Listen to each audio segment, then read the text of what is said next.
আমার গন্তব্য ছিল নাটোরের লালপুর। তো আমি আসলে মেইনলি দেশ ট্রাভেলে খুব চড়তে পছন্দ করি। তো দেশ ট্রাভেল নিয়ে কিছু আলোচনা আপনাদের সাথে আজকে থাকবে। আর সবচেয়ে ভাইরাল বিষয় যেটা সেটা হলো আ বর্তমানের জন্য খুবই ডেঞ্জারাস একটা ইস্যু। সেটা হলো আপনার ভূমিকম্প। ভূমিকম্প নিয়েও কয়েকটা কথা আপনাদের সাথে আমি শেয়ার করব।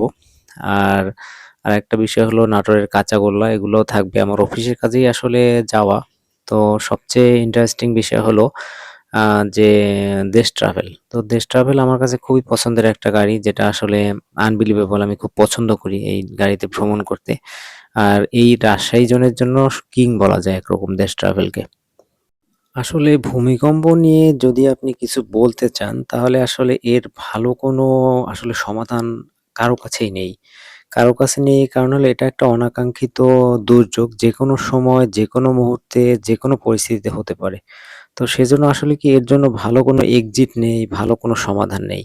তবে আপনি যেটা পারবেন আমার যেটা মনে হয় যে বাসায় যদি আপনার হলো খাট থাকে বা বড় কাঠের টেবিল যে টেবিলগুলো অনেকটা সেফটি, তার নিচে আসলে কিছুক্ষণ হয়তো আপনাকে সেভ করে রাখতে পারবেন। কিন্তু আসলে বড় ধরনের যদি কখনো ভূমিকম্প হয়, ধরেন আপনার ছাদগুলো ভেঙে পড়ে, তখন আসলে আপনার বেস কি থাকবে? আপনি তো নিচে দাঁড়ানোরও পরিস্থিতি থাকবে না। আপনার টেবিল, চেয়ারগুলোও তো নিচে ডেবে যাবে। তো আসলে এর জন্য একমাত্র সৃষ্টিকর্তার কাছে প্রার্থনা করতে থাকেন যে আমরা যেন এই বিপদ থেকে আমাদেরকে যেন সৃষ্টিকর্তা রক্ষা করে। কারণ একমাত্র সৃষ্টিকর্তাই পারবে আমাদেরকে এই চরম বিপদ থেকে রক্ষা করতে। কারণ এর বাহিরে আসলে আমার কাছে কোনো সমাধানই আসলে নেই। এটা আমার কাছে মনে হয়। তবে আপাতত এক্সিটের জন্য বাচ্চা-কাচ্চা যারা আছে তাদের হয়তো অল্প মাত্রার যদি ভূমিকম্প হয় তখন আ মাথা আটকিয়ে দিতে পারেন বালতি বা যেগুলো আছে শক্ত কিছু দিয়ে। যাতে আপনার উপর থেকে যদি কিছু পড়েও অন্তত আমাদের বাচ্চাগুলো যেন সেফ থাকে। নিজেদের সেভের কথা তো আসলে ওরকম বলারও কিছু নেই। কারণ একমাত্র সৃষ্টিকর্তা ছাড়া আমাদেরকে আসলে রক্ষা করার মতো কোনো ওয়েই আমার কাছে আমি দেখিনি। আমি ৩ দিন পর্যন্ত অনেকের অনেক কিছুই দেখেছি, অনেক কিছু শুনেছি, অনেক কিছু পড়েছি ফেসবুকে। কিন্তু আমার কাছে মনে হয়েছে এর ভালো কোনো আসলে সমাধান নেই। একমাত্র সৃষ্টিকর্তা যদি চায় সেই শুধু আমাদেরকে রক্ষা করতে পারবে। এর বাহিরে কোনো রক্ষা করার কোনো ওয়ে নেই। তো ভূমিকম্প হলে যদি আপনি বেঁচে যান তাহলে এটা আসলে স্বয়ং সৃষ্টিকর্তার উপরই আপনাকে আস্থাবান থেকেই আগাতে হবে। তবে সতর্ক থাকার জন্য যেটা পারেন পিলার গুলাকে ফলো করতে পারেন। পিলারের পাশে গিয়ে নিজেকে অন্তত কিছুক্ষণের জন্য সেভ করার জন্য যেগুলো করণীয় সেগুলো আপনি করতে পারেন। ওয়াশরুম ব্যবহার করতে পারেন। ওয়াশরুমের মধ্যে সেফে থাকতে পারবেন। যেহেতু এটা ডাবল ছাদ থাকে এজন্য আমার কাছে কিছুটা সেফটি মনে হয়েছে। খাটের নিচটাও কিছুটা সেফটি মনে হয়েছে। তারপর ভারী টেবিল যেগুলো আছে অর্থাৎ কাঠের টেবিল এর নিচেও কিছুটা সেফ ওয়ে আছে। তো এরকম কিছু সেফ ওয়ে আছে কিন্তু সেটা সাময়িক সময়ের জন্য যদি ছোট মাত্রায় ভূমিকম্প হয়। বড় মাত্রায় হলে হয়তোবা এটাও আপনাকে সেভ করবে না। তবে আমি যেটা ব্যক্তিগতভাবে মনে করি বাসা থেকে বের হয়ে আরো বড় বিপদে পড়তে পারবো। কারণ ঢাকা শহরে যে পরিমাণে বিল্ডিং, যে পরিমাণে খারাপ পরিস্থিতি, এই খারাপ পরিস্থিতিতে আসলে ছো টাফ বাইরে বেঁচে থাকা। তো যাক আমরা আবার ট্যুরে ফিরে যাই। এইটা হলো আমার দেশ ট্রাভেলের গাড়ি। তো দেশ ট্রাভেলের হুন্ডাই গাড়ি আমার পছন্দের গাড়ি। এক কথায় বলা যায়। তো অনেক সুন্দর রাস্তার মধ্য থেকে আমাদের মুভমেন্ট, সুন্দর রাস্তার মধ্য থেকে আমাদের চলাচল খুবই ভালো লাগে। মানে এরকম একটা পরিবেশের মধ্য থেকে আপনি যখন চড়বেন তখন আপনার নিজের কাছে একটা কমফোর্টেবল ফিল করবেন। আর এটা আপনাকে অনেকটা প্রশান্তি এনে দিবে। আরেকটা বিষয় হলো আমি আসলে লালপুরে গিয়েছিলাম। আমার আসলে বনপাড়াতে আমাকে নামতে হয়েছে। তো বনপাড়া থেকেই আমি আসলে কাঁচাগুলা নিয়ে আসছিলাম বাসায়। তো ওভারঅল আমার কাছে এটাই হলো বনপাড়া। এখানে নেমে আরকি এখানে নেমে এখান থেকে আসলে লালপুর যেতে হয়।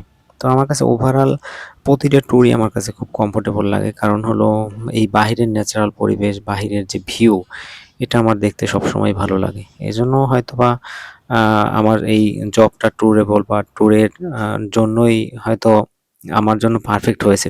কারণ হলো আমার যদি ট্যুর করতে ভালো না লাগতো তাহলে হয়তো আমার জন্য চাকরি করা বা আমার জন্য কাজ করা অনেক টাফ হয়ে যেত। তো এটা একটা বিষয়। তো ওভারঅল আমরা যেখানে যাচ্ছি আরো একটা সুন্দর জিনিস আপনাদেরকে দেখাবো। এখানে হলো আপনার কিছু চুলও পাওয়া যায়। এই লালপুরে। আমি এখন লালপুরের পথে আছি, গাড়ি চেঞ্জ করেছি। এটা লালপুরের রাস্তা। তো ওভারঅল যদি বলা হয় এখানে আরো একটা খুব সুন্দর জিনিস দেখেছিলাম। ২ পাশে খেজুর গাছ। খেজুর গাছের অলরেডি রস চলে আসছে। তো এটা আমার কাছে খুব ভালো লেগেছে যে এখনো ন্যাচারাল পরিবেশ, ন্যাচারাল গাছ এখানে এখনো আছে। তো আরেকটা বিষয় মাঝখানে বলি আপনাদেরকে, যারা আমার চ্যানেলে নতুন আছেন তারা অবশ্যই আমার চ্যানেলটা সাবস্ক্রাইব করবেন, আমার পাশে থাকবেন। তো এখানে আসলে আরো কিছু ভ্যান আছে, এই ভ্যানগুলো দেখেন, ভ্যানগুলো আসলে এটা কিন্তু সব শহরে এরকম ওপেন ভ্যানগুলো পাওয়া যায় না। এই ওপেন ভ্যানে গ্রামের রাস্তাগুলোতে চলতে কিন্তু আরো বেশি মজা, যেটা আসলে আনবিলিভেবল একটা ফিলিংস আপনাকে এনে দিতে পারে, গ্রাম্য ফিলিংস, যেটা আসলেই অন্যরকম। তো এখন হলো আমি লালপুরে কাজ সেরে আবার রওনা হব কিছুক্ষণের মধ্যেই। তো আপনারা দেখবেন পাশের খেজুর গাছগুলো দেখবেন, এই যে এখন দেখা যায় দেখেন খেজুর গাছগুলো, এই গাছগুলো আসলে অলরেডি কাটার জন্য প্রস্তুতি চলছে। এগুলো কাটার পরে হয়তোবা রস পাওয়া যাবে, গ্রামের সেই ন্যাচারাল খেজুরের রস। তো এটা আসলে আমার কাছে ভালো লেগেছে। ১ম আমার শীতে দেখা এবছরের খেজুরের রস কাটার দৃশ্য। তো এটা আপনাদেরও হয়তো ভালো লাগবে। তো আর এই ন্যাচারাল রাস্তা, এটা তো অবশ্যই আনবিলিভেবল সুন্দর একটা বিষয়। এই হলো মিষ্টি।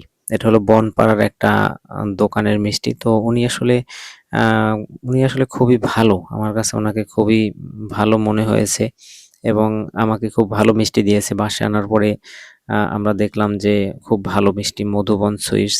এটা আসলে ঢাকার ওই মধুবন না। এটা জাস্ট ওখানে লোকাল মিষ্টি আরকি। এই যে দেখতে পাচ্ছেন যেটা, এটাই কাঁচাগোল্লা। এটাই হলো আপনার সেই নাটোরের কাঁচাগোল্লা। তো ওভারঅল যদি বলা হয়, ভালো একটা কয় টাকা ভ্রমণ রাখবেন? করেছি।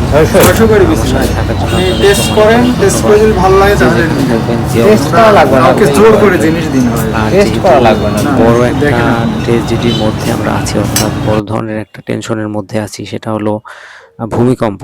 তাই এই ভূমিকম্পকে এড়ানোর জন্য অবশ্যই নিজেকে সর্বোচ্চ সেভ রাখার চেষ্টা করবেন, যেভাবে আপনি ভালো থাকতে পারেন। আর এই হলো সেই চুলো, যে চুলোগুলোর কথা বলেছিলাম মাঝখানে। তো এগুলো হয়তো গ্রামের বাড়িতে এখনো রান্না হয়।